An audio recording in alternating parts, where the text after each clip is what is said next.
인생이란 사막길을 걸어가는 것과 비슷합니다. 사막길을 걸어가다가 모래 폭풍을 만나기도 합니다. 앞길이 보이지 않을 때가 있습니다. 또 사막길을 걸어가다 보면 뜨거운 태양볕에 힘들기도 합니다. 또 밤이 되면 추위에 떨기도 합니다. 그러나 사막을 떠나가지 않고 살아가는 사람들이 있습니다. 그 이유는 사막은 오아시스를 품고 있기 때문에 그렇습니다. 우리가 인생을 살아가면서 하나님께서 은혜를 베풀어 주십니다. 인생의 오아시스를 우리에게 허락해 주십니다. 우리가 이 예배를 통해서 하나님께서 새롭게 부어주시는 그 인생의 오아시스를 경험하는 귀한 시간이 되기를 바랍니다. 톰 크루즈 주연의 엣지 오브 투모로우라는 영화가 있습니다. 이 영화를 보면 이제 외계 종족인 미믹이라는 외계 종족이 지구를 침공해 옵니다. 그래서 지구를 구하기 위해서 주인공인 톰 크루즈가 이제 출전을 합니다. 전투에 참여를 하게 되는데 전투에 참여하자마자 그는 전사합니다. 그런데 신기한 일이 벌어집니다. 그가 전사했는데 다시 살아났습니다. 다시 살아나서 처음 전투를 출발하는 그 지점으로 돌아갑니다. 그래서 그가 다시 전투를 재개하게 되고 자신이 죽었던 그 장면에 이제 직면하게 됩니다. 그래서 과거에 죽었던 그 이유를 분석하면서 그 부분을 뛰어넘습니다. 그러다가 그가 또 죽게 됩니다. 죽으면 다시 처음 장면으로 돌아가서 그가 전투를 시작합니다. 그러면서 자신이 실패했던 그 지점으로 돌아가서 다시 그것을 극복하고 지구를 외계 종족으로부터 구원하는 그런 영화입니다. 하나님께서는 우리에게 새로운 은혜를 허락해 주십니다. 리셋의 은혜, 그러므로 초기화되는 그런 은혜를 우리에게 허락해 주십니다. 우리가 일생 동안 살아가면서 평균적으로 80번의 새해를 맞이하게 됩니다. 하나님께서 새로운 마음으로 시작할 수 있도록 그렇게 새해를 우리에게 주십니다. 또 1년을 살아가면서 12달의 새로운 달을 맞이합니다. 그리하여서 새롭게 출발하도록 하십니다. 또 한 달에 30번의 새로운 하루를 맞이하게 하셔서 새롭게 출발하게 하십니다. 하나님께서는 우리에게 새해를 허락해 주셨습니다. 이 새해를 새로운 마음으로 새롭게 출발하라는 하나님의 메시지가 그 가운데 들어가 있습니다. 오늘 본문 고린도후서 5장 17절에 이렇게 우리에게 말씀하십니다. 다 함께 17절 말씀 한 목소리로 읽으시겠습니다.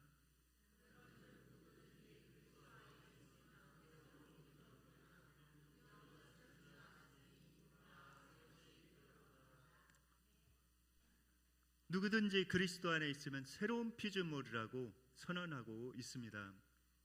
여러분들은 새로운 피조물이심을 믿으십니까? 누구든지 그리스도 안에 있으면 새로운 피조물입니다. 특별히 하나님께서는 우리를 새롭게 하시는데 세 가지 방법을 통해서 우리를 새롭게 하십니다. 오늘 본문을 통해서 하나님께서 새롭게 하시는 세 가지 방법이 무엇인지 살펴보도록 하겠습니다. 첫 번째, 하나님께서는 죄 사함을 통해서 우리를 새롭게 하십니다. 오늘 본문 21절 말씀 다 함께 읽으시겠습니다.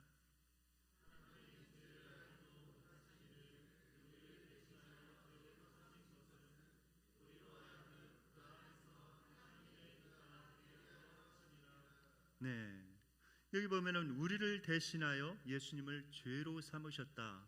그리하여서 하나님의 의가 되게 하셨다라고 말씀하고 있습니다. 이 하나님의 의라는 그런 단어는 코데시입니다. 완벽한 의죠. 흠이 없는 완벽한 의를 우리에게 선물로 주셨다라고 말씀하고 있습니다. 여러분들, 우리가 한 가지 기억해야 될 것이 있습니다. 인생을 살아가면서 우리가 많은 실수들을 하고 죄를 지으면서 살아갑니다. 우리가 그러므로 그 죄책감, 그 죄의 무게에 짓눌려서 제대로 삶을 살아가지 못하는 때가 있습니다. 그러나 우리 주님께서는 자신의 몸으로 우리의 모든 죄값을 치르셨습니다. 그래서 우리를 깨끗하게 씻겨주셨고 하나님 앞에서 완전한 의인이라고 칭하여 주십니다. 그것이 바로 하나님의 칭의입니다.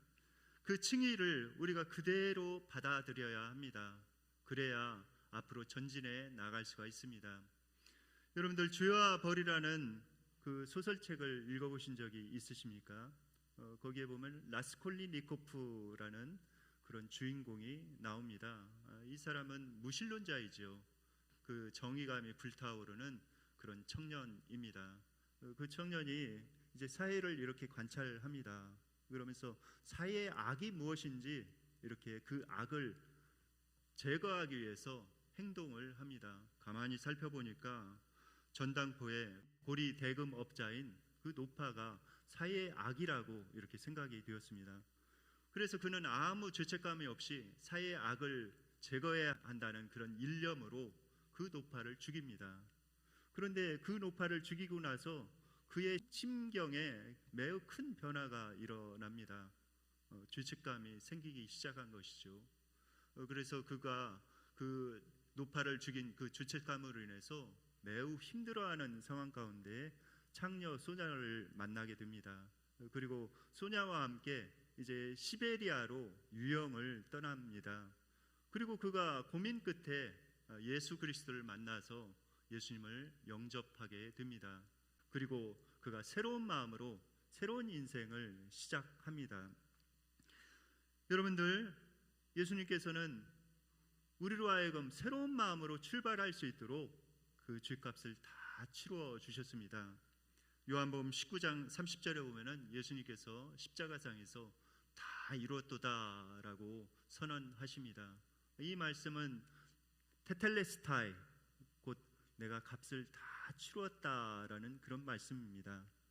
예수님께서 우리를 위해서 값을 다 치러 주셨습니다. 그러므로 우리가 참되게 회개하며 하나님을 의지한다면 하나님께서는 우리의 모든 죄와 허물을 깨끗하게 용서하여 주셨습니다. 하나님께서 이렇게 약속하셨습니다. 요한복음 1장 9절 말씀입니다. 만일 우리가 우리 죄를 자백하면 그는 미쁘시고 의로우사 우리 죄를 사하시며 우리를 모든 불의에서 깨끗하게 하실 것이요. 여러분들, 이 약속을 믿음으로 받아들이시길 바랍니다. 괌에 가면은 요코이의 동굴이라고 있습니다. 그 동굴은 요코이라는 일본 사람이 만든 동굴입니다.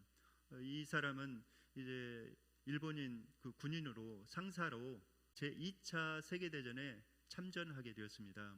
1944년에 괌에 들어가서 전쟁을 벌였는데 상황이 매우 악화가 되었습니다. 그래서 이제 피해서 이제 괌에 있는 정글 안으로 들어갔습니다.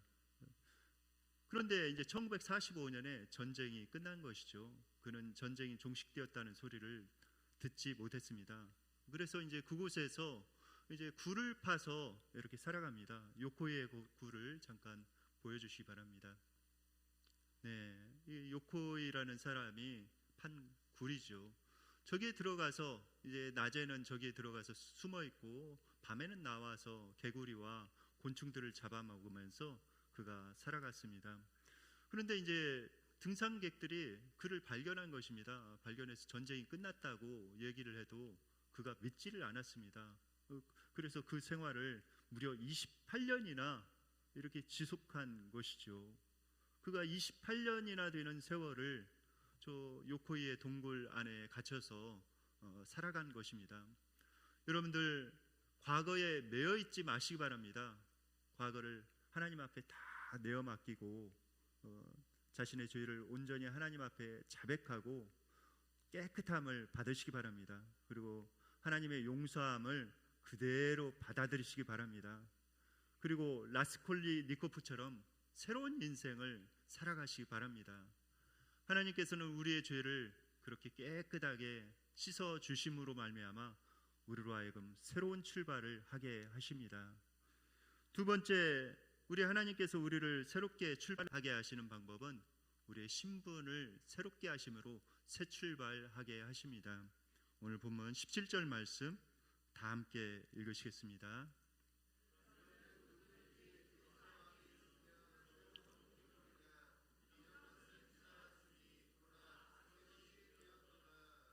네, 누구든지 그리스도 안에 있으면 새로운 피조물이라고, 이전 것은 지나갔다고 말씀합니다. 여러분들, 우리는 예수님을 믿기 전에 마귀의 종이었죠. 마귀가 시키는 대로 그렇게 행하다가 지옥에 갈 수밖에 없는 지옥의 자식이었습니다. 그러나 예수 그리스도를 통해서 하나님께서는 우리를 새로운 피조물로 삼아 주셨습니다. 하나님의 백성으로, 또 하나님의 자녀로 우리를 삼아 주셨습니다. 그래서 우리를 새롭게 살아갈 수 있도록 하나님께서는 은혜를 베풀어 주셨습니다. 에베소 1장 13절에 보면은 이렇게 말씀하십니다. 다 함께 읽으시겠습니다.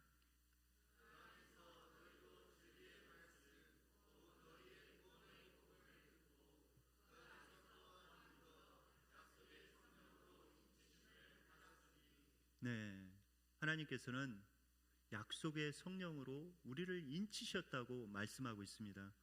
여러분들, 인치셨다는 말은 무슨 뜻입니까? 바로 도장을 꽝 찍으셨다는 것이죠. 성령의 도장으로 여러분들 꽝꽝 찍으셨다는 것입니다. 너는 내 것이다, 나의 백성이고 나의 자녀다라고 주님께서 선언하시면서 도장을 찍어 주셨습니다. 여러분들은 하나님 나라의 백성이고 하나님의 자녀입니다. 이 사실이 얼마나 놀라운 사실입니까? 하나님께서는 여러분들의 이름을 다 알고 계십니다.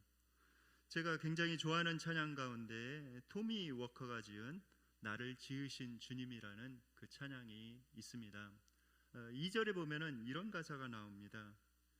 그는 내 아버지, 난 그의 소유, 내가 어딜 가든지 날 떠나지 않죠.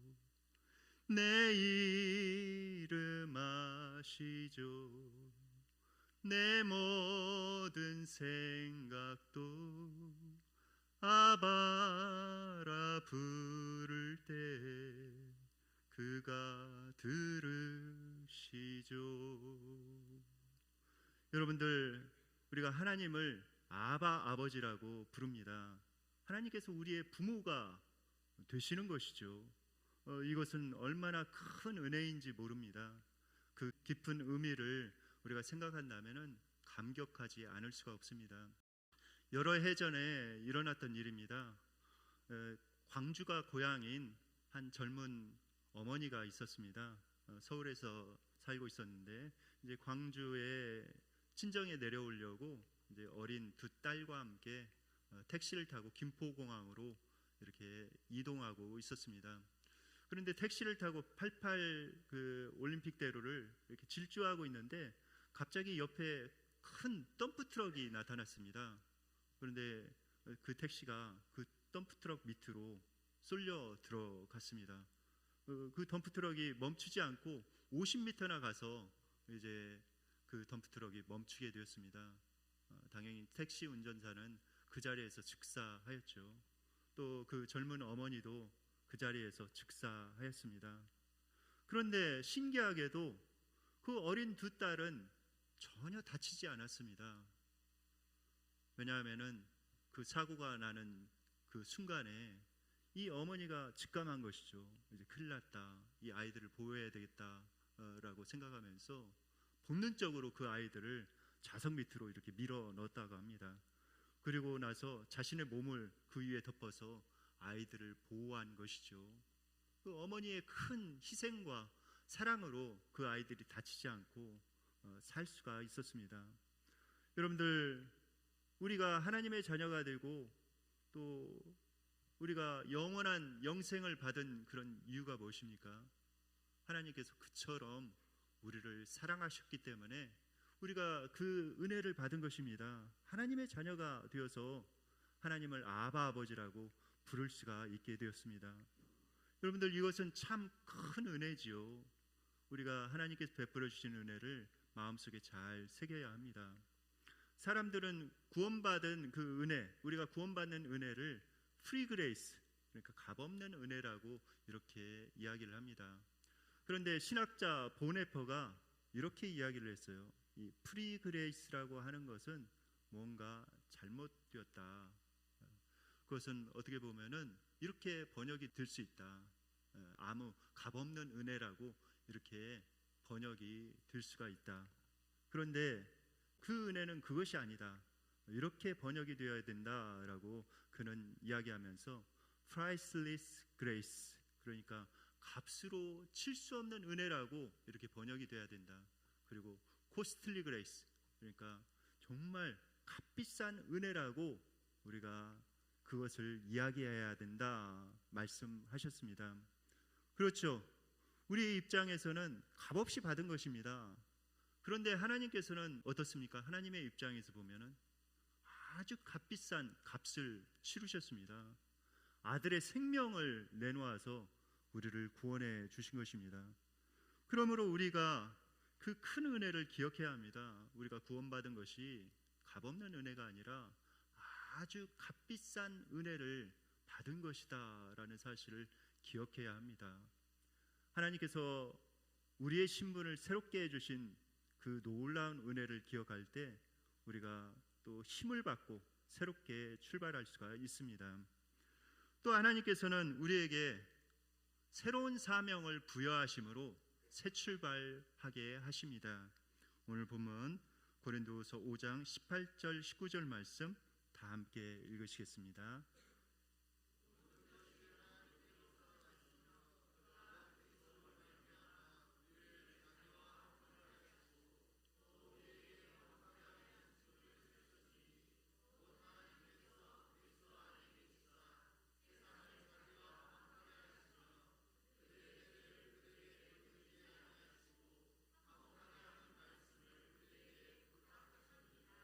네, 하나님께서는 우리에게 새로운 직분을 주셨습니다.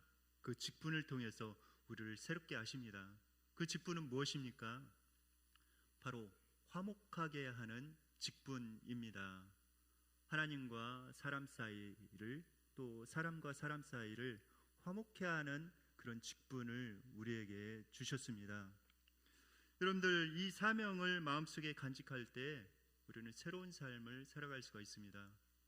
세상을 살펴보면은 갈등과 분열과 다툼의 소식이 들려옵니다. 가정에서도 수많은 가정들이 다툼과 분열 가운데 끼어져 나가고 있는 그런 소식들이 들려옵니다. 나라 안에서도 수많은 그런 사람들이 분열과 대립 가운데 있는 그런 소리를 매일매일 듣습니다.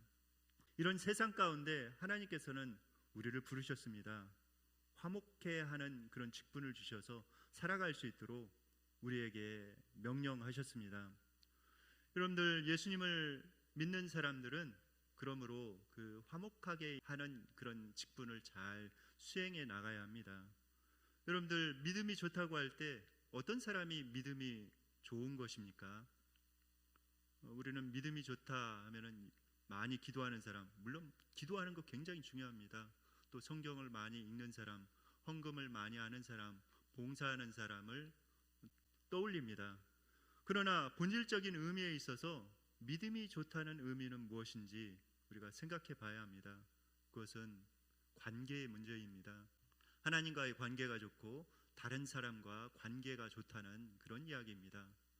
그러므로 믿음이 좋은 사람은 어떤 사람입니까? 만약에 그 사람이 갔는데 그 사람만 가면은 그 가운데 분열이 있고 다툼이 있고 원망이 있다. 그렇다면은 그 사람이 믿음이 좋은 것입니까? 결코 아니죠. 그런데 다른 사람이 이렇게 가면은 거기에 정말 갈등이 봉합되고 화평이 있고 기쁨이 있습니다. 어떻습니까? 그 사람은 믿음이 좋은 사람입니까? 정말 좋은 사람이죠. 화평케 하는 자가 정말 믿음이 좋은 사람입니다. 그러므로 우리가 화평케 하는 직분을 소중히 여기면서 우리가 가는 곳마다 그 화평을 이루어 나가야 합니다. 에케 호모라는 그런 그림이 있습니다. 이 사람을 보라라는 라틴어입니다. 이 그림이 바로 에케 호모라는 그림입니다. 도미니코 페티라는 사람이 그린 그림인데, 이 그림 밑에는 이런 글이 쓰여져 있다고 합니다. 나는 너를 위해 몸을 버려 피 흘렸건만 너는 나를 위해 무엇을 주느냐라는 그런 글입니다. 이 글을 보고 수많은 사람들이 변화되었습니다. 그 중에 하나가 바로 진젤도르프 백작입니다. 이 사람은 독일에서 이렇게 태어났는데 굉장히 귀족 가문에서 태어났습니다. 굉장히 부유한 집안에서 태어나서 그가 삶을 살아가고 있었죠. 그런데 박물관에 이렇게 견학을 했는데 이 그림을 접하게 되었습니다. 이 그림을 보는 순간 그는 얼어붙었습니다. 그리고 그 그림 앞에서 그가 15분 이상 머물러 있었습니다. 그림 밑에 있는 글귀가 그의 가슴을 두드리고 있었습니다. 나는 너를 위해서 이렇게 희생해 주었는데 너는 나를 위해서 무엇을 하느냐라는 그런 글귀였습니다. 그가 큰 깨달음을 얻고 돌아가서 이제 그가 새로운 운동을 벌이기 시작합니다. 그것이 바로 경건주의 운동의 시작이었습니다. 그가 사람들을 모으고 하나님의 말씀을 가까이 하면서 또 기도하는 기도 운동을 벌였습니다. 그 운동으로 인해서 유럽에 큰 영적인 변화가 생기게 됩니다. 그리고 그 운동으로 인해서 수많은 영적인 유인들이 일어납니다. 그 중에 하나가 기도의 사람이라고 여러분들이 알고 있는 조지 뮬러입니다. 그리고 또 우리나라에도 큰 영향을 끼치게 되었습니다. 외국인으로서 최초의 우리나라 선교사가 누구인지 아십니까? 바로 칼 귀칠라프 선교사님입니다. 이분이 독일의 경건주의 진젠도르프 백작의 그런 영향을 받아서 큰 감동을 얻게 되었고 복음을 들고 이 땅에 와서 우리에게 복음을 전해 주었습니다. 여러분들, 우리가 화목케하는 사명을 감당할 때 우리도 살아나고 또 이웃들도 살아나고 가정도 살아나고 교회가 살아납니다. 하나님께서 우리에게 화목케 하시는 그런 직분을 주셨습니다. 아우구스티누스는 이런 이야기를 합니다. 다 함께 아우구스티누스의 그런 고백을 다 함께 읽으시겠습니다. 그대의 실패한 과거는 하나님의 자비에 맡기고 그대의 힘겨운 현재는 하나님의 사랑에 맡기며 그대의 불안한 미래는 하나님의 섭리에 맡겨라.